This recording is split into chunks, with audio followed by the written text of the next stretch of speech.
যদি তোমরা বুঝতে, বেশি ভালো হইতো যে এই কথাটা আল্লাহ নিজে বলতেছে, যে এই কথাটা যদি তোমরা বুঝতা খুব ভালো হতো, যে মূলত জীবন হচ্ছে আখিরাত।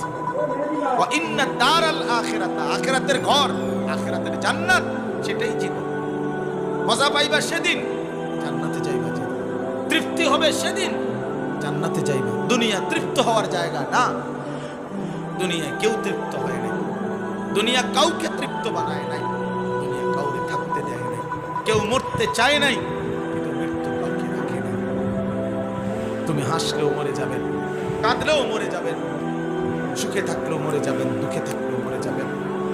অট্টালিকার মানুষটাও মরে যাবে, কুড়ে ঘরের লোকটাও মরে যাবে। তাইলে বন্ধু, যেই মৃত্যুকে আমাদের গ্রহণ করতেই হবে, যেই মৃত্যুকে আড়াল করার কোনো সুযোগ নাই, কোনো সিস্টেমে নাই, তাহলে যেটাকে আমাকে চিরন্তন বাস্তবতা, যে এটা আমাকে বরণ করতেই হবে, গ্রহণ করতেই হবে কবর, তাহলে আমার উচিত ইনসাফ বলে, বিবেক বলে, যেটা আমাকে গ্রহণ করতেই হবে, আমার উচিত এটার জন্য প্রস্তুতি। আজ যদি হইতো যে না, পাশ কাটাইবার কোনো সুরত আছে, হয়তো টাকা একটু বেশি খরচ যাবে, তাইলে একটা কথা ছিল। কিন্তু মৃত্যুকে ঠেকাইবার কোনো উপায় আছে? কবরকে ঠেকাইবার কোনো উপায় আছে? তাইলে ভাইয়া, তাহলে নষ্ট হচ্ছে কেন? কেন নামাজ পড়লাম না?